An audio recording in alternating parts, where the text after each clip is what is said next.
అందరికీ నమస్కారం. ఈరోజు మన స్టూడియోలో ప్రముఖ ఆధ్యాత్మికవేత్త ఐకాన్ ఆస్ట్రాలజర్ గట్టుపల్లి సురేష్ బాబు గారు ఉన్నారు. గురువుగారితో మాట్లాడేద్దాం. నమస్కారం గురుగారు. జై శ్రీమన్నారాయణ. గురుగారు, నవంబర్ మాసం, అందులో విశేషంగా కార్తీక మాసం, కర్కాటక రాశి వారికి ఈ మాసం ఎలాంటి అదృష్టాన్ని తీసుకురాబోతుంది? ఓవరాల్గా వీళ్ళు ఎలాంటి జాగ్రత్తలు తీసుకోవాలి ఈ మాసం అంతా కూడా?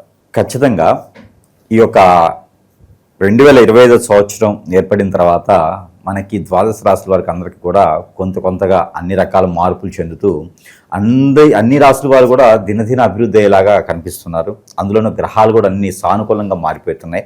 దాంట్లో ఒకటి ద్వాదశ రాశిలో ఒకటి కర్కాటక రాశి. ఈ కర్కాటక రాశి ఈ సంవత్సరం ఆరంభం నుంచి కూడా చాలా బాగుందని చెప్పొచ్చు. ఎందుకంటే శని భగవాన్ అశుభ దృష్టి మనకి మే నెలతో మారిపోయింది కాబట్టి ఈ యొక్క పెద్ద గ్రహాలు అనేటివన్నీ కూడా మారిపోవడంతో పాటు దినదిన అభివృద్ధి అయ్యేదానికి జీవన శైలి సాగించేందుకు అందరూ కూడా దినదినగా వారు వేసుకునేటువంటి వనరులు కావచ్చు, ఏర్పడేటువంటి ఆచరణ కావచ్చు, అన్నీ కూడా వారికి కోలాహలంగా బాగున్నాయి. అలానే వారికి పెళ్ళిళ్ళు కాని వారికి కూడా దిగ్విజయంగా పెళ్ళిళ్ళు అవుతూ ఉన్నాయి. స్వతహాగా వీరి యొక్క ఆలోచన కావచ్చు, వీరి యొక్క విధానం కావచ్చు ఎలా ఉంటుందంటే కనుక అందరినీ అట్రాక్ట్ చేసేటువంటి తత్వం ఉంటుంది. మాట మీద నిలబడేటువంటి వ్యవహారం ఉంటుంది. అలానే వీరికి ఏదైనా ఎక్కడైనా మాట ఇచ్చారంటే కూడా అది తప్పలేటువంటి పరిస్థితి ఉంటుంది. మాట ఇవ్వరు, ఇచ్చారంటే మాత్రం ఖచ్చితంగా దాన్ని నిర్వర్తించి చేసుకునే దానికి, నిలబెట్టుకునే దానికి ఖచ్చితంగా వీరికి దాని వైపు అడుగు వేసేదానికైతే ఖచ్చితంగా వీరు వెనకాలరని చెప్పొచ్చు. అలానే ఈ కర్కాటక రాశి ఏదైతే ఉందో ఈ నవంబర్ మాసం 2025 సంవత్సరంలో కర్కాటక రాశి వారికి కూడా కొంతమేర మిశ్రమ ఫలితాలు అయితే కనపడుతూ ఉన్నాయి. ఎందుకంటే కదా మొన్నటి వరకు కూడా మనకి అక్టోబర్ వరకు కూడా గురువు అనేది స్వస్థానంలో ఉన్నారు. ఇప్పుడు గురువు వచ్చేసి 2వ స్థానంలోకి వచ్చేసారు. ఇప్పుడు గురువు వచ్చేసి 12వ స్థానంలో ఉన్నారు. 12వ స్థానం నుంచి స్వస్థానానికి వచ్చారు. ఇప్పుడు ఎప్పుడైతే స్వస్థానానికి వచ్చినటువంటి గురువు మనకి అక్టోబర్ 18వ తారీఖున స్వస్థానంలోకి వచ్చారు. ఈ గురువు రావడంతో వీరు అనుకుంటారు అందరూ కూడా గురుబలం వచ్చింది, మాకు ఏదైనా చదువు సందర్భం కానీ లేకపోతేను విదేశాలకు వెళ్ళడానికి కానీ లేకుంటే కనుక పెళ్లిళ్ళు చేసుకోవడానికి బాగుంటుందని చెప్పేసి అనుకుంటా ఉంటారు. 12వ స్థానంలో గురువు ఏం చేస్తాడో స్వస్థానంలో కూడా అదే చేస్తాడు. ఎందుకంటే గురువుకి ఎక్కడ స్థానం లేదు. వచ్చినప్పటికీ కూడా గురువు వచ్చేసి అక్కడ 180 డిగ్రీలో మాత్రమే ఉంటారు. కాబట్టి ఎవరైనా కర్కాటక రాశి వారు పెళ్లిళ్ళు ఏమైనా చేసుకోవాలనుకుంటే కనుక కొంత పోస్ట్పోన్ చేసుకోవడం మంచిది. కర్కాటక రాశి వారు పెళ్లి చేసుకోవాలంటే కనీసం మాఘమాసం వరకు ఆగితే చాలా బాగుంటుంది. అంటే 2026 సంవత్సరం ఫిబ్రవరి మాసం వరకు కూడా శివరాత్రి అనంతరం మీరు పెళ్లి చేసుకునే దానికైతే బాగుంటుంది. కానీ ఇప్పుడైతే చేసుకోవడానికైతే అంత పెద్దగా అనుకూలంగా లేదు. ఇకపోతే విదేశీయానం కానివ్వండి, ఇకపోతే ఎక్కడైనా యూనివర్సిటీ సీట్లు కానివ్వండి, ఇక మళ్ళీను వీరు ఏదన్నా ఎగ్జామ్స్లో రాసి ఉంటే ఇంతకు ముందు రాసినటువంటి దాంట్లో అయితే పాస్ అయ్యేదానికైతే కనపడుతుంది. కానీ ఇప్పుడైతే మాత్రం ఏదైనా పోటీ పరీక్షలు కూడా పెద్దగా అయితే రాణించేదానికి కనిపించట్లేదు. అయితే వ్యాపార సంస్థలు అయితే వీరికి ఒక మేర బాగుంటుందని చెప్పవచ్చు. ఎందుకంటే గురు బలం ఉన్నది, కానీ గురు బలం ఉన్నప్పటికీ కూడా గురు మోఢ్యంలాగా ఏర్పడి స్వస్థానంలో ఉన్నాడు కాబట్టి ఎడ్యుకేషన్ సంబంధించిన పెద్దగా అయితే ఏమీ రాణించేలా కనపడతలేదు. ఇకపోతే రాజకీయ రంగంలో అయితే కొంతమేర బాగుంటుంది. అది కూడా ఈ కర్కాటక రాశిలో ఉన్నటువంటి వారికి ఇప్పుడు వచ్చేసి ఏదైనా సరే వీరికి దశ రవి దశ కానివ్వండి, వీరికి కుజుడి దశ కానివ్వండి, అలానే శుక్రుని దశ, ఈ 3 దశ అంతర్దశలు ఉన్నవారైతే కనుక కొంతమేర వీరికి రాజకీయ రంగంలో పొలిటీషియన్స్ గాను, కొంతమంది సినీ రంగంలోను, ఫ్యాషన్ డిజైనర్ గాను వెళ్ళేదానికి అవకాశాలు కనపడుతున్నాయి. ఇక వేరే దశలు ఉంటే కూడా వారు ఏదైనా వ్యాపార సంస్థల్లో ఉన్నట్లయితే ఖచ్చితంగా ఏదైతే వ్యాపారం ఉందో అది కొనసాగించుకుంటూ ఉంటే సరిపోతుంది. కొత్తగా ఏదైనా వ్యాపారం మొదలు పెట్టాలంటే కూడా కొంత పోస్ట్పోన్ చేసుకుంటే మంచిది. ఎందుకంటే గురుబలం వీరికి స్వస్థానం తక్కువ ఉంది కాబట్టి వీరు ఏదైనా కొత్తగా వ్యాపారం మొదలుపెట్టే కన్నా కూడా కొంతమేర ఆలోచించేసి ఇంకో 2-3 మాసాలు అయితే ఇదే కొనసాగిస్తే బాగుంటుంది. గ్రహాలు కూడా సానుకూలంగా వీరికి మారుతాయి. తర్వాత వచ్చేసి ఆర్థిక సమస్యలు, ఎక్కడైనా వీరు అప్పు ఇచ్చి ఉన్నారు అంటే కనుక ఆ అప్పు అడిగి వసూలు చేసుకునేటువంటి క్రియ అయితే ఉంటుంది. కాకపోతే నవంబర్ 5వ తారీఖు తర్వాత వీరు అడిగితే సరిపోతుంది.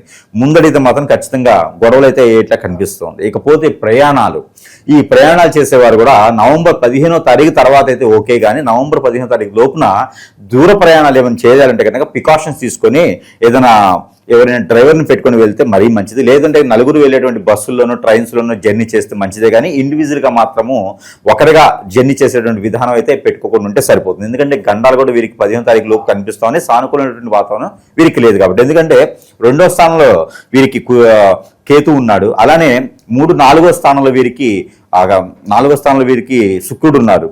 అందుకని చెప్పేసి వీరికి కొంచెం ఇబ్బందికరమైనటువంటి వాతావరణం కనిపిస్తూ ఉంది. అలానే వీరికి పెళ్లి అయినటువంటి వారికి అయితే కనుక అత్తగారింటి నుంచి వచ్చేటువంటి సొమ్ము ఏదైనా కట్నం కావచ్చు, ఏదైనా వారికి భాగ్యంగా వచ్చినటువంటి ఏ సొమ్మైనా సరే వీరికి ఇచ్చేటువంటి గిఫ్ట్ రూపంగా ఇచ్చేటువంటి సారే కావచ్చు, ఇవన్నీ కూడా వచ్చేటువంటి అవకాశాలు ఉన్నాయి. కాబట్టి ఆ మేర ప్రయత్నం చేసుకుంటే కనుక, అంటే భార్యని కొట్టి హింసించి మీ అమ్మ దగ్గరికి పోయేసి మీ నాన్నగారి దగ్గరికి పోయేసి ఆస్తి తీసుకురండి అని చెప్పేదానికి కాదు, సామరస్యంగా వచ్చేదానికి అయితే కనిపిస్తుంది. కాబట్టి ఆ మేర ప్రయత్నం చేయొచ్చు. ఇక పర్టికులర్గా ఈ యొక్క కర్కాటక రాశిలో పుట్టినటువంటి స్త్రీలు, వీరికి కూడా మంచి సానుకూలమైనటువంటి అవకాశాలు కనపడుతున్నాయి. కాబట్టి కర్కాటక రాశిలో పుట్టినటువంటి స్త్రీలకి కనుక ప్రత్యేకమైనటువంటి పరిహారాలు, ప్రత్యేకమైనటువంటి ప్రెడిక్షన్స్ కూడా. ఇక కర్కాటక రాశిలో పుట్టినటువంటి స్త్రీలు కనుక జాబులో వెసులుబాటు కావాలంటే, పై స్థాయి వాళ్ళని తన్నాలన్నా, పై స్థాయి వాళ్ళని కొట్టాలన్నా, పై స్థాయి వాళ్ళని కిందకి హించపరచాలన్నా కూడా ఇప్పటివరకు వీరేంటంటే సానుకూలంగా పోనీలే, వారి పాపను వారే పోతారు, మనం ఎందుకు ఇబ్బంది పెట్టాలి, మనల్ని ఇబ్బంది పెట్టినా కూడా మనకి ఇది జీవన శైలి, జీవన ఆధారం ఉంటుంది, వారిని ఇబ్బంది పెడితే నాకు జాబ్ పోద్దేమో అనేటువంటి ఆలోచనతో కొంతమేర తగ్గి ఉన్నారు. ఇక మేర తగ్గే అవసరం లేదు. నవంబరు 7వ తారీఖు నుంచి కూడా వీరికి మంచి సానుకూలమైన అవకాశాలు కనిపిస్తున్నాయి. ఇందులో కర్కాటక రాశిలో పుట్టినటువంటి స్త్రీలకి, వీరికి ముఖ్యంగా రవి కానీ, శుక్రుడు కానీ, బుధ కానీ దశాంతర దశ నడిచేవారికి, అందులోనూ చంద్రదశకు నడిచే వారికి ఖచ్చితంగా వీరికి ఆస్తుల్లో కలిసి వస్తుంది, జాబులో వెసులుబాట్లు ఉంటాయి, కొత్తగా వచ్చేటువంటి జాబులు ఉంటాయి, సపోర్టింగ్ కూడా దొరుకుతుంది వీరికి. ఎవరైతే వీరికి వెళ్ళి శత్రుగా ఉండి వీరి మీద కన్నేసో లేకపోతే వీరిని కాంట్రవర్సీ చేసో ఉన్నటువంటి పర్సన్స్ అందరూ కూడా వీరు సమాధానం చెప్పేటువంటి అవకాశాలు అయితే ఖచ్చితంగా కనిపిస్తున్నాయి. కాబట్టి ఏ మేర తగ్గే అవసరం లేదు. ఒకటే గుర్తుపెట్టుకోవాలి, మనకి ఇబ్బంది కలిగిన దగ్గర మనం ఉండకూడదు. ఇది కాకపోతే ఇంకోటి 2 రోజులు ఇబ్బంది పడతాం. అంతేగాని ఇంకొకళ్ళకి లొంగేసి ఒక దగ్గర తాకే ఉంచామంటే ఖచ్చితంగా జీవితకాలం ఉంచాలి. కాబట్టి ఆ ఒక సదవకాశం అయితే వీళ్ళకి నవంబర్ 7వ తారీఖు నుంచి కొనసాగిస్తుంది. కాబట్టి ఖచ్చితంగా ఎవరున్నా సరే ఎదిరించవచ్చు, ఎవరున్నా సరే మనం ఎలా అయితే జీవించాలనుకుంటున్నామో ఆ విధంగా మనం ఉండొచ్చు. అది భర్త అయినా, అన్న అయినా, తండ్రి అయినా, లేకపోతే కొలీగ్స్ అయినా, హెచ్ఆర్స్ అయినా, ఎక్కడైనా సరే మీకు ఇబ్బంది కలుగుతుంది అంటే ఎదిరించడం అనేది సహజ గుణం. అది ఎదిరించాలి కూడా. మనం అలానే లోపల పెట్టేసుకొని ఏదో నాకు ఓపుకుంది దేవుడే చూస్తాడు అనుకుంటా ఏమి ఉండదు, తర్వాత మనం ఉండము. కాబట్టి ఖచ్చితంగా నవంబర్ 7వ తారీఖు తర్వాత అలాంటివి ఏమైనా ఉంటే కూడా ఎదిరిచ్చితే కూడా మీ వైపు నలుగురు వస్తారు, ఇబ్బంది ఏం లేదు, మీకు సపోర్టింగ్ దొరుకుతుంది. మీకు ఆ కన్నీళ్లు రోజు పెట్టుకునే ఒక రోజు పెట్టుకుంటే సరిపోతుంది. అలా గురుగారు, భార్య భర్తల మధ్య సంబంధాలు ఎలా ఉండబోతున్నాయి? బయట చాలా వరకు ఎక్రమ సంబంధాలు ఎక్కువైపోయి చాలా వరకు ఇబ్బందికర పరిస్థితులు అయితే ఏర్పడుతున్నాయి. సో దీనివల్ల ఇంపాక్ట్ ఏదైనా ఉంటుందా వీళ్ళకి ఏదన్నా? ఖచ్చితంగా. అయితే ఈ స్త్రీలకు వచ్చేసి ఈ మాసంలో పెళ్లి సంబంధాలు కూడా కుదిరించుకోవచ్చు. ఏది నేను చెప్పినటువంటి దశాంత నడిచే వాళ్ళకైతే జాబులో వెసులుబాటు, విదేశీయానం కూడా వీరు ప్రయత్నం అయితే చేయొచ్చు. కాకపోతే విదేశీయానం ఇప్పుడు పోయేదానికైతే లేదు, డిసెంబర్ చివరాఖరికి వెళ్ళేదానికి పెట్టుకోవచ్చు, లేదా జనవరి ఫిబ్రవరి 2026 సంవత్సరంలో వీళ్ళు వెళ్ళేదా కనిపిస్తుంది స్త్రీలు. అలానే జాబులు వెసులుబాటు మాత్రం ఖచ్చితంగా 7వ తారీఖు తర్వాత ప్రయత్నం చేస్తే కొత్త జాబ్ అని రావచ్చు. జాబులో దీన్నే ప్రమోషన్గా ఏదైనా చేసేటువంటి అవకాశం ఉంది. వీరు పనికి దొంగ కాదు, కాకపోతే పని చేసేటువంటి విధానం ఉంటుంది. వీరు ఇచ్చినటువంటి డబ్బులు కానివ్వండి, చిట్టీలు కానివ్వండి పెట్టుకోకూడదు. బెట్టింగ్స్, చిట్టీలు లాంటివి, గ్రూపులు, లోన్లు లాంటివి నలుగురు నమ్మేదానికి పెట్టుకోకూడదు. అంటే స్త్రీకి స్త్రీనే శత్రువు అన్నట్టుగా స్త్రీకి స్త్రీయే శత్రువు కనిపిస్తుంది. కాబట్టి కొంచెం కేర్ఫుల్గా ఉండాలి ఆడవాళ్ళతో కూడా. ఆడవారు గురుగారు, ఇప్పుడు గ్రహస్థితి బట్టి వీళ్ళకి ఈ రాబోయే రోజుల్లో ఎలాంటి ఫలితాలు ఉండబోతున్నాయి అనేది మీరు చెప్పడం జరిగింది. సో ఎంత చెప్పినా కూడా కొంతమంది అంటూ ఉంటారు, గురుగారు మీరు బాగుందని చెప్తున్నారు, అయినా కూడా మా జీవితం ఇలా లేదు, మా జీవితంలో ఇలా జరగట్లేదు అనుకున్న వాళ్ళు ఉంటారు. సో అలా జరగకపోవడానికి ప్రధాన కారణాలు ఏమై ఉండొచ్చు? ఖచ్చితంగా ఇప్పుడు ఈ జాతకంలో ఏమవుతుందంటే, జాతకం అనేది వేరు. జాతకానికి ఈ రోజు కలియుగంలో చూసేదానికి పనికిరాదు. త్రేతాయుగం, ద్రౌపయుగంలో జాతకం చూసామంటే జాతక ప్రకారంగా పరీక్షన్స్ ఉంటాయి. కానీ ఇక్కడ ఏం చేస్తామంటే మానవుల దేవుళ్ళు కాబట్టి వీరికి ఈ రోజున ప్రతిదీ కూడా ఈజీగా కావాలి, ప్రతిదీ కూడా కష్టపడకుండా కావాలి, ఈజీ మనీ కావాలి, కష్టపడకుండా ఏది అన్ని దగ్గర రావాలి వీరికి. అలానే ఎఫ్ఐఆర్స్ పెట్టుకోవడం, భార్యాభర్తల మధ్య దూరం చేయడం కానివ్వండి, ఈ యొక్క చాతబళ్ళు, ఇప్పుడంటే బ్లాక్ మ్యాజిక్, వశీకరణ, బాగలముఖి, భానుమతి, ఇలాంటి యక్షిణి విద్యలు చాలా ఉన్నాయి. ధూపవతి, స్పిరిట్స్, ఇలాంటి చాలా రకాలైనటువంటి చెడు క్రియలు ఉన్నాయి. ఇలాంటి చెడు క్రియల్లో ఎవరైనా ఏదైనా చేయించవచ్చు. జాతకంలో అవన్నీ ఉండవండి. జాతకంలో నక్షత్రాలు ఉంటాయి, గ్రహాలు ఉంటాయి, వాటికి పరిష్కార మార్గం చూసుకుంటే యజ్ఞ యాగ హోమాలు చేయించుకుంటేనో లేకపోతే ఎక్కడైనా దానాలు చేస్తుంటేనో పరిహారం పోతుంది, తర్వాత బాగుపడతారని చెప్తారు. అలాంటి కాదండి.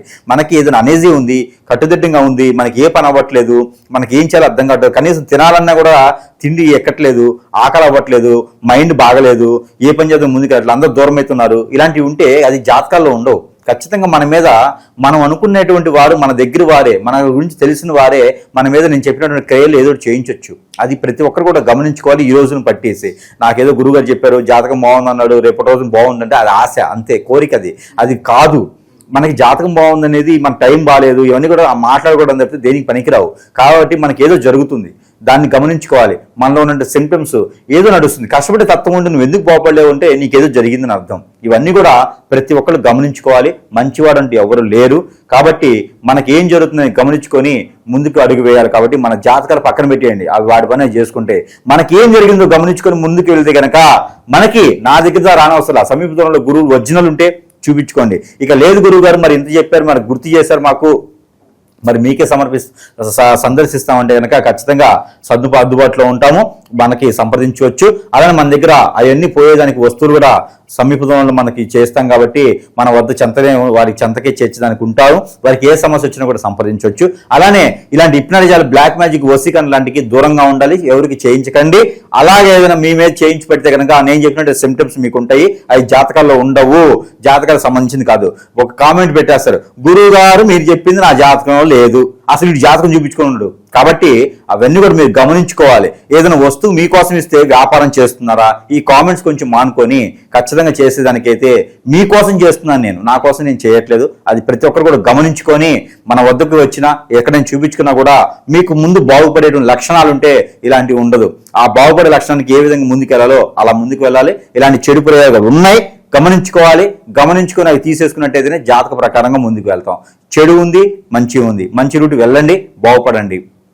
అలానే ఏమవుతుందంటే దీని ద్వారా మనకి ఇక్కడంటే భార్య మీద ఇంకొకటి వ్యసన పట్టము, భర్త మీద ఇంకోళ్ళు ఎవరో వీరి బాధ్యత, బరువు, డబ్బు అంతే బాగుంది చెప్పేసి అని పెళ్లి అయినా కూడా ఎఫ్ఐఆర్స్ పెట్టుకుంటారు. ఈ ఎఫ్ఐఆర్స్ వల్ల కంఫర్టబిలిటీ కలవటం, అట్రాక్షన్ ఉంటుందేమో, కంఫర్టబిలిటీ ఉంటుంది, దానివల్ల నాశనం అయిపోయినటువంటి జీవితాలు. భర్తని మార్చుకోవాలి, భార్య మార్చుకుంటే వారు ఎదుటి వాళ్ళు ఎవరో హిప్నాటిజం, బ్లాక్ మ్యాజిక్ చేసి మార్చేస్తారు. ఇలాంటి జీవితాలు చాలా వరకు కోల్పోతూ ఉన్నారు. ఈ రోజున క్రైమ్ పెరిగిపోతా ఉంది. ఈ రోజున అసలు ఏం జరుగుతుందో తెలియట్లేదు. ఈ రోజున పిల్లల్ని పట్టుకోకుండా, భర్తను పట్టుకోకుండా, భార్యని పట్టుకోకుండా ఎటువల్ల చెట్టుకోలు కొట్టుకొని వెళ్ళిపోతూ ఉన్నారు.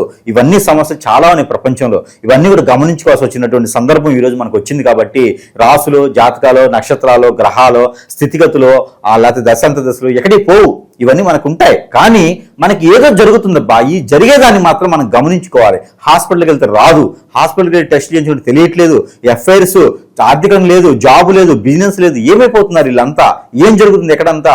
కాబట్టి ప్రతి ఒక్కరు కూడా గమనించుకొని మీకేదో జరుగుతుంది, ఆ జరిగేది ఏముందో గురువు దగ్గర మాత్రమే మీకు తెలుస్తుంది. కాబట్టి గురువుని సంప్రదించండి.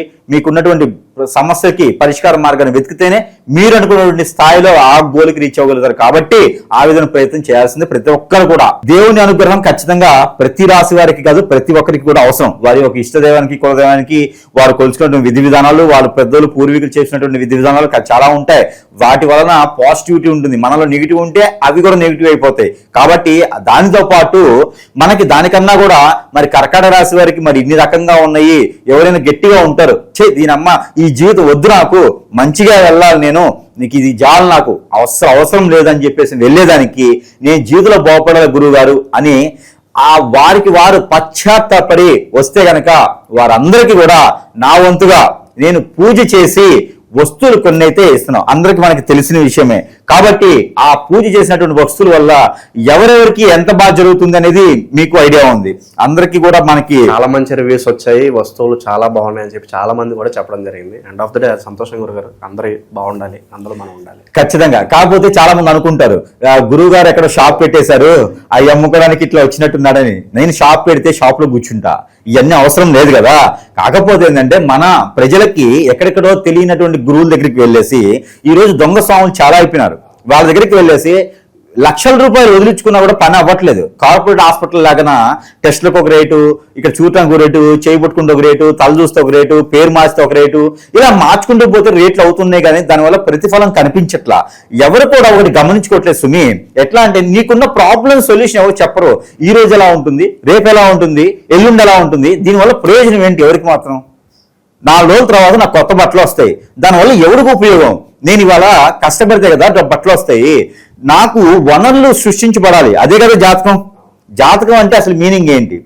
నాకు ఇప్పుడు ఉన్నటువంటి దానికి చీకటిగా ఉంది, చీకటి ప్రపంచంలో ఉన్నాను నేను. నా కట్లన్నీ తెగిపోయేసి వనరులు సృష్టించబడాలి, ఈ రోజున్న స్థాయికి నేను ఎదగాలి, దానికి ఏం కావాలో చేయాలి, అదే కదా చేయాలి. అది కాదు, ఈ రోజు ఏమవుతుంది, 4 సంవత్సరాల తర్వాత ఏమవుతుంది, 10 ఏళ్ల తర్వాత ఏమవుతుంది, ఈ లోపు సునామీయో భూకంపమో ఇంకోటి రాకపోతే నీకు ఇక్కడ యాక్సిడెంట్లు అవ్వకపోతే నువ్వు బాగుంటావు. అది చెప్పరు. అది ఎవరికి ఉపయోగం లేని విషయం.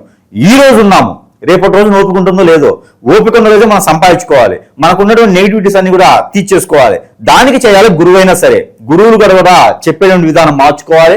ఖచ్చితంగా నీకేదో 10 సంవత్సరాలు నీకు ఒకడు ఉన్నాడు, ఎవరో ఉంటారు ఇక్కడ, వాడు ఏం చేస్తాడు, డేట్ ఆఫ్ బర్త్ తీసుకుంటారు, తీసుకొని నీకు 10 సంవత్సరాల జాతకం ఇవ్వబడిన ఆన్లైన్లో ఏం చేస్తారు, 10 సంవత్సరాల జాతకం తీసుకొని ఏ రోజుకి ఆ రోజు అది ఒక భగవద్గీత ఏమన్నా రోజు చదువుకోండి మన జాతకం, మనము ఉపయోగం లేదు కదా. అలాంటి ఏం అవసరంలా. నీకున్న పరిస్థితిని మార్చేటువంటి గురువులు ఉంటే ఖచ్చితంగా సంప్రదించండి. మన జాతకం కాదు కావాల్సింది, మనము ఎదిగేదానికి కావాల్సినటువంటి వనరు, మనలో కావాల్సింది ఖచ్చితంగా పవర్ఫుల్ అనేటువంటి ఆ నెగిటివిటీ తీసేటువంటి పవర్.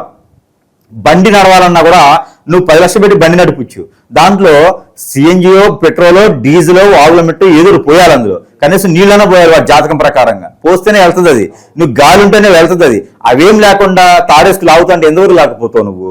ఈ బండి బాగుంటుందని చెప్పేసి అని నువ్వు 10 లక్షలు పెట్టి బండి తీసుకుంటే టైర్ పంచితే ఏం చేస్తావు, ఆడ పెట్టి వెళ్ళాల్సిందే కదా. అందుకని చెప్పేసి అని ఎవరైనా సరే 10 సంవత్సరాల తర్వాత ఏమవుతుంది కాదు, ఈ రోజు ఏమవుతుంది, దీని తర్వాత రేపు ఎలా వెతుకుతాం, ఇది ఒకటే చాలు. ఇలాంటిది ఏమైనా ఉంటే ఖచ్చితంగా సంప్రదించండి, మీకు సరైన మార్గం దొరుకుతుంది. అలానే మన కిరాణా షాప్ పెట్టకుండానే, ఏదైనా ఫ్యాన్ షాప్ పెట్టకుండానే మనకి కొన్ని రకాల వస్తువులు ప్రజల కోసం అయితే మంత్రోచ్చారణ చేసి ఉన్నాయి కాబట్టి ప్రజల కోసం ఆ వస్తువుల్లో ఒకటి అయితే కనుక నాకన్నా గొప్పగా మన ప్రేక్షకులకి గుర్తుండిపోతున్నాయి. గురువుగారు నాకు ఇది కావాలండి, నాకు చాలా మంది కూడా గురువుగారు నాకు కాటుకు కావాలండి, నాకు బాగా పనిచేసిందంటే నా దగ్గర స్టాక్ లేదమ్మా అంటే, అయ్యో గురువుగారు మమ్మల్ని మీరు ఇబ్బంది పెట్టేస్తున్నారని ఈసారి 2 పంపియండి. అట్లనే ఈ కాటుకు కూడా మన దగ్గర ప్రజెంట్ అవైలబుల్గా ఉంది, ఈ కార్డు కూడా మన సిద్ధంగా ఉంది. ఈ కార్డుగా చాలా మంది సెలబ్రిటీలకు వెళ్ళిపోయిందండి, పేర్లు బాగోదు కానీ చాలా మంది సెలబ్రిటీస్ అయితే ఈ రోజున పెట్టుకొని దానికి అయితే మంచి సానుకూలంగా వచ్చేస్తున్నారు. అయితే అలాంటి ఆరావళి కాటుక ఇది భస్మం అనమాట. మనం హోమోలో తీసేటువంటి భస్మం, దాన్ని డ్రై చేసి ఇచ్చేదానికి దీనికి చాలా పెద్ద ప్రాసెస్ ఉంటుంది. అయితే ఈ కాటుకని కనుక ఎవరైనా ధరించడంతో దిష్టి దోషాలు పోతాయి, మనకి రావాల్సినటువంటి వనరులు అవకాశాలు అన్ని కూడా వారికి వద్దకు వస్తాయి. చిన్నపిల్లలు అయితే ఎదుగుదల బాగుంటుంది, వారిలో నేలపాటుతనం కానీ, ఏడ్చేదానికి కానీ, సరిగా మాట్లాడడానికి కానీ, ఎదగలేని మైండ్ కానీ, సరిగా అన్నం తినకపోవడం, వీరందరికీ కూడా ఈ కాటుక పెట్టడం వల్ల చాలా బాగుంటుంది. ఆడవాడు కాదు మగవాడుగా పెట్టుకొచ్చి కాటుగా, మగవారు అయితే తలకి అరికాలకి పెట్టుకుంటే వారికి ఎవరు ఆపలేరు వారు చేసేటువంటి క్రియలకి. అలాంటి కాటుకను మాదిది. ఇక తర్వాత ఇది దెయ్యాలు, భూతాలు, పిచాసులు ఏది మన జోలు రాకుండా, ఎలాంటి చెడు క్రియ మనల్ని దగ్గరికి రానియకుండా, అలానే మనకి ఇంతకుముందు చేసినది కూడా చిన్నగా వెళ్ళిపోతూ మనకి పాజిటివ్ తీసుకురావడానికి, మనం వెళ్ళేటువంటి పనుల్లో ఆటంకాలు రాకుండా ఉండేదానికి మనం సరసమైనటువంటి ధరల్లోనే మన ప్రేక్షకుల వద్దకైతే వారి చెంతగా చేసేటువంటి సదుపాయాలు కూడా మన దగ్గర సానుకూలంగా ఉన్నాయి. అలానే ఒక అత్తరు రాసుకుంటే వాడికి ప్రతినిత్యం కూడా దినదిన అభివృద్ధి అందరినీ అట్రాక్ట్ చేయగలిగినటువంటి తత్వం ఉంటుంది. వీరికో నాకు ఆ అమ్మాయిని పటాయించాలి, ఈ అబ్బాయిని పటాయించాలి అన్న కూడా పనిచేస్తుంది, కాకపోతే పెళ్లి చేసుకోవడానికి మాత్రమే పనిచేస్తుంది. ఇది మనకి ఇది రోజ్ వాటర్. ఈ యొక్క రోజ్ వాటర్ ని ఫేస్ వాష్ చేసుకున్నా, అలానే ఎవరైనా ఫ్యాషన్ డిజైనర్ ఇట్లా ఉన్నా కూడా, ఎవరైనా సెలబ్రిటీస్ గా ఉన్నా కూడా, ఎవరైనా 10 మందిలో మంచి ఆకర్షణీయంగా ఉండాలి, బిజినెస్ లాగాలి, అందరూ నాకు మార్కెటింగ్ చేసే రంగాలు వీరంతా ఉంటారు, కర్కట రాసిన మార్కెటింగ్ రంగాలు కూడా ఉంటారు. వీరందరికీ కూడా ఈ యొక్క రోజ్ వాటర్ ని ఫుడ్ లో వేసుకుని కూడా తినొచ్చు, లోపల ఉన్న నెగిటివిటీ కూడా వెళ్ళిపోతుంది. అలానే ఇది ఉంగరం, ఇది మాత్రం చాలా అసలు ఇది దొరకదండి. నేనైతే దీనికి 50,000 రూపాయలు తక్కువ నేను చెప్తా కదే, మన ప్రేక్షకుల దగ్గర అంతైతే నేను తీసుకోను. ఈ ఒక ఉంగరం అనేది వారి సమస్యను బట్టి ఈ స్టోన్ కలర్ మారుతుంది. దీని లోపల యంత్రాలు ఉంటాయి, ఈ స్టోన్ లోపల యంత్రాలు ఉంటాయి. ఎవడైనా అఘోర కాదు, బ్రహ్మదేవుడు పుట్టించినటువంటి వాడు 10 కాదు 50 సంవత్సరాలు దీక్ష తీసుకొని ఏదైనా చేయగలుగుతున్నటువంటి వారు ఎవరు కూడా ఈ ఉంగరాన్ని దాటి మన దాకా రారు. ఈ ఉంగరాన్ని దాటి మన దగ్గర రాడు. వాడు ఎలాంటి శక్తి, ఎలాంటి బాణం వేసినా కూడా ఈ ఉంగరం వరకు వచ్చేసి ఆగిపోతుంది. ఎలాంటి క్రియ మనం ఏం చేయించాలంటే కూడా ఈ ఉంగరం మన చేతికున్నంత వరకు సమస్య లేదు. బ్రహ్మదేవుడు పుట్టించినటువంటి వాడు వచ్చినా సరే మనల్ని టచ్ చేసేటువంటి ఇదిగానే ఎవరికి ఉండదు. ఈ ఉంగరం ఒక్కటి వాడిని కాపాడుతూ ఉంటుంది. ఏ స్థాయికి వెళ్ళాలన్నా కూడా ఆ స్థాయికి తీసుకెళ్తుంది ఈ ఉంగరం ఒక్కటి. ఆ తర్వాత ఇది మనకి ఆల్రెడీ ఇప్పుడంతా కూడా హిప్నోటైజింగ్, బ్లాక్ మ్యాజిక్ చేసినటువంటి క్రియలు ఉన్నాయి, అవన్నీ కూడా పోవాలి. మంచి జరగాలని మనకి చెడు అంతా పోవాలి. అలాంటి వారికి ఏంటంటే హెయిర్ ఆయిల్, ఈ యొక్క హెయిర్ ఆయిల్ మనం అప్లై చేసుకోవడం వల్ల మనకి ఎవరు మరుగు మందు తలకి పెడతారు, బాడీకి పెడతారు, లోపల పెడతారు. బాడీ మీద పెట్టినటువంటి మరుగు మందు పోవడానికి ఈ హెయిర్ ఆయిల్ మంత్రం చేసి ఇస్తాము, బాడీ పెట్టుకుంటే పోతుంది. హెయిర్ ఆయిల్ ఒకటే కాదు, షాంపూ కూడా ఉండాలి. ఇది షాంపూ, ఇవన్నీ కూడా మనమే తయారు చేసి మంత్రం చేస్తాం. ఈ షాంపూ మనం ప్రతిరోజు కూడా అప్లై చేసుకున్నట్టయితే కనుక ఈ షాంపూతో మనకు తలకు కానీ బాడీ కానీ పెట్టినటువంటి ఏదైనా మరుగు మందు కావచ్చు, హిప్నటైజింగ్ కావచ్చు, ఇవన్నీ కూడా తొలగిపోతాయి. మన షర్టు తీసుకుపోయేసి చేతబడి చేపిస్తారు, అష్టదిబ్బంది చేస్తారు. అదంతా మన బాడీకి వచ్చేసి కీళ్లు పట్టేస్తాయి. ఇలాగా కీళ్లు పట్టేయడం, స్టమక్లో పెయిన్ అవడం, స్టమక్లో తిరిగినట్టు ఉండడం, ఇవన్నీ కూడా ఏంటంటే బాడీ లోపల ఇన్ఫెక్ట్ అనమాట. అవన్నీ కూడా పోయేందుకు మన దగ్గర వస్తువులు చాలా బాగా పనిచేస్తాయి. ఏదైనా గురువు దగ్గరికి వెళ్తే కార్పొరేట్ హాస్పిటల్లో మినిమం 50,000 బిల్లు కట్టాలి కౌంటర్ మీద. అది అవుతుందో తెలియదు. అష్టదిబ్బందన ముడిపిది. అష్టదిబ్బందన చేయించబడినటువంటి వాడు మనకి ఏ పని ముందుకెళ్ళదు. కాకులు పోరాడినట్టుగా కాకులు పొడుస్తూ ఉంటే బయటకు వెళ్తాను, ఎందులో ముందుకెళ్ళలేము, ఎవరు దూరం అయితే ఉంటారు, అందరూ ఒకరికొకరుగా. అలాంటి వాళ్ళందరికీ కూడా ఉంచాలా దించాలా అన్నట్టు ఉంటుంది కదనమాట. ఇంకా నేను ఎంత ఉన్నాడైనా సరే నేను ఇంక ఉండకూడదు అనిపిస్తుంది. అలాంటి వాళ్ళందరికీ కూడా ఉపశమనం దొరుకుతుంది మన దగ్గర. అష్టదిబ్బంది ముడుపు, ఇది వాటర్ వేసి కాచి ఆ నీటిని సేవ్ చేసి ప్రతిరోజు ఒక 10-15 ml స్నానం చేసి నీటిలో వేసుకుని స్నానం ఆచరిస్తే చాలా ప్రశాంతమైనటువంటి వాతావరణం ఉంటుంది. ఒక ఆలయంలోకి వెళ్ళి దీక్ష తీసుకుంటే, ఒక ఆలయంలోకి వెళ్ళి జపం చేస్తే ఎంత ప్రశాంతంగా ఉంటుందో దానికి 100 రెట్లు ప్రశాంతంగా మన బాడీ మనకు తెలుస్తుంది, ఎలకగా ఉంటుంది అనమాట. సో దీనికోసం చాలా మంది పరిగెడిస్తూ ఉన్నారన్నమాట. మనకి నాకు ప్రశాంతత కావాలని చెప్పి, కాశీకి పోయినా రాదు ప్రశాంతత. అది తర్వాత సోపు, ఇది కూడా మనం అప్లై చేసుకోవచ్చు. ప్రతిరోజు కూడా సోపు వాడటం కూడా ఈ మన బాడీ మీద ఉన్నటువంటి నెగిటివిటీ, నరదిష్టి, నరఘోష, అనేజీ ఇదంతా కూడా తొలగిపోతుంది ఈ సోపు వల్ల. అలానే ఇక మాయాజల్, ఇది వ్యాపార సంస్థలో నెలకొల్పుకోవాలి. అందరికీ బిజినెస్లు ఉంటాయి, అందరికీ జాబులు కావాలంటే కష్టపడేటువంటి వాళ్ళు కూడా ఉంటారు, బిజినెస్లు ఉంటాయి. మీ మాయాజలు పెట్టడం వల్ల వ్యాపార సంస్థల్లో కూడా నరదిష్టి ఘోష పోతుంది. అలానే ఇంటికి అష్టదిబ్బంది చేసి ఉంటారు, ఇంటికి ఏదైనా నెగిటివిటీ చేసి ఉంటారు, అలాంటి వాళ్ళకందరూ కూడా ఈ యొక్క అష్టదిబ్బందిని ముడుపు, చేతబడి, ఇస్మాలిజం, బ్లాక్ అన్ని పోతాయి. ఈ ముడుపు ఇంటికి సింహద్వారాన్ని కట్టుకోవాలి. అలానే ఈ వీటితో పాటు అన్ని రకాల బాగుండాలి అనుకుంటే గనక ఇక మన దగ్గర మాలలు కూడా సిద్ధంగా ఉన్నాయి. ఇది వచ్చి వైజయంతి మాల. భార్య భర్తలు అన్యోన్యత లేదు, సంకేత భావం లేదు, పిల్లలు పుట్టట్లేదు, పెళ్ళైన వారికి ఉండయి, పెళ్ళైన వారికి పిల్లలు పుట్టట్లేదు అనుకుంటే గనక ప్రేమ, అనురాగం, ఆప్యాయత ఇలాంటివన్నీ కూడా కలగలిపి ఉండేటువంటిది ఇది. ఎవరికైనా నాకు అందరూ కావాలి, బంధాలు కావాలి, బాంధవ్యాలు కావాలి, బాధ్యత కావాలనుకున్న వారికి, నాకు ఎఫ్ఐఆర్ కావాలి, నాకు అమ్మాయి కావాలంటే పనికిరాదు. ఇంట్లో వాళ్ళు, బంధుమిత్రులు దగ్గర వాళ్ళనుకుంటే ఈ మాల ధరించుకోవచ్చు. ఇకపోతే తులసి మాల, ఇది తులసి మాల. ఈ తులసి మాల ప్రతిదీ బయట మార్కెట్లో దొరుకుతుందండి, ఇవన్నీ దొరుకుతాయి. కానీ మన దగ్గరికి బయట వెళ్ళడానికి ఇబ్బంది ఏంటి అంటే మంత్రం. ఇవన్నీ నేను చూపించినవన్నీ దొరుకుతాయి, కాకపోతే మంత్రం అది పవర్ఫుల్. గుళ్ళో ఇస్తే ప్రసాదం, మన ఇంట్లో తింటే మామూలుగానే ఉంటుంది. అలానే గురువు ఇస్తే అది పనికొచ్చేటువంటి వస్తువ, మంత్రంతో ఉంటుంది. కాబట్టి సరే, ఈ తులసిమాల ధరించుకోవడంలో ఆధ్యాత్మికంగా ముందుకెళ్తాం. స్ట్రెస్ ఫీల్ కూడా కొంచెం మన కంట్రోల్లో ఉంటుంది. ఎవరు కూడా చెడు ప్రయత్నం చేయించాలంటే మన దాకా రాదు. ఇక కియామాల, ఇది మన బ్రాండ్. ఈ కియామాల వచ్చేసి దిష్టి దోషాలే కాదు, మనకి ఆర్థిక సంబంధించిన విషయాలు, మనకి వనరులు కూడా సృష్టించబడుతుంది కియామాలతో. ఎవరైనా ధరించుకోవచ్చు, స్త్రీ పురుషులు. ఇకపోతే స్ఫటిక, ఇక ఈ స్ఫటిక మాల ఆరోగ్యపరంగా కాదు, ఆనందపరంగా ఉండాలన్నా కూడా, మనకి పెళ్లిళ్ళు అవ్వాలన్నా, జాతకపరంగా చంద్రుడి దోషాలు ఉన్నా కూడా, ఈ కుజు దోషం, కాలసర్ప దోషం ఉన్నా కూడా ఈ స్ఫటిక మాల ధరించుకోవడం వల్ల నాగదోషాలు ఉన్నా కూడా పోతాయి, కొంతమేర తగ్గుతాయి. పెళ్లిళ్ళు కానటువంటి వారికి పెళ్లిళ్ళు అవుతాయి. అలానే జాబులో వెసులుబాటు కావాలన్నా కూడా ఈ స్ఫటిక మాల ధరించుకోవడంతో జాబులు వెసులుబాటు కావచ్చు, మనకు ప్రశాంతమైనటువంటి వాతావరణం అనేది ఖచ్చితంగా ఏర్పడుతుంది. ఇక వీటితో పాటు దేవునికి సంబంధించిన అనుగ్రహం కూడా ఒకటి కావాలి మనకి. ఇంకా మనకి వారి సమస్యను బట్టి ఇంకా చాలా రకాలైనటువంటి వస్తువులు మన దగ్గర సరసమైనటువంటి ధరల్లోనే లభ్యపడుతున్నాయి. కాబట్టి వారి చెంతకే మనము చేర్చడానికి అవకాశాలు ఉన్నాయి. కాబట్టి ఇక దేవుని యొక్క అనుగ్రహం, దేవుని అనుగ్రహం కావాలి అనుకునే వారు కనుక కర్కాటక రాశి ముఖ్యంగా చేయవలసింది ఇష్టదైవానికి, కులదైవానికి చేసుకోవాలి. అలానే ప్రతిరోజు కూడా గ్రామ దేవతలను ఉంటాయి. వీరి పరిధుల్లోనూ వారు ఉండేటువంటి సంయుక్తంలో గ్రామ దేవతలు ఉంటాయి. ఆ గ్రామ దేవతలకి ఏదైనా సరే వారు పొట్టు వస్త్రాలు కనుక సమర్పించుకోవడం. వారికి అంత లేదనైనా మాకు ఇప్పుడు అవ్వదు పొట్టు వస్త్రాలు అనుకుంటే కనుక అమ్మవారికి పుట్నాల పప్పు అంటే మనకి శనగ ఉప్పు అంటారు, పుట్నాల పప్పు, 2 పెద్ద ఉల్లిపాయలు, అలానే బెల్లము చూర ఇవన్నీ కూడా అమ్మవారికి సమర్పించుకొని ఉల్లిపాయలతో కలిపేసి దాంట్లోనే 5 రూపాయలు దక్షిణ కూడా అమ్మవారికి వాటితో పాటు వేసి సమర్పించుకొని వాడు పోసి అక్కడ కొబ్బరికాయ ఒకటి సమర్పించుకొని అగరబత్తి కర్పూరం సమర్పించుకొని దండం పెట్టుకోవాలి. ఇలాగా గ్రామ దేవతలకు చేసినట్లయితే ఖచ్చితంగా వీరిలో ఉండేటటువంటి ఆరోగ్య సమస్యలు, ఆర్థిక సమస్యలు, గ్రహాలు విజుబాటు అన్ని రకాల సానుకూల వాతావరణం అయితే కర్కాటక రాశి వారికి ఉంటుంది. ఇన్ని రకాల ప్రయత్నాలు ఏ ఒక్కటి చేసినా కూడా కర్కాటక రాశి వారికి కలిసి వచ్చేటువంటి అదృష్టం అని చెప్పొచ్చు. ఈ యొక్క దాంట్లో ఏదో ఒక ప్రయత్నం చేసి అదృష్టవంతులు అవ్వచ్చు కర్కాటక రాశి వారి నవంబర్ మాసం 2020 సంవత్సరంలో.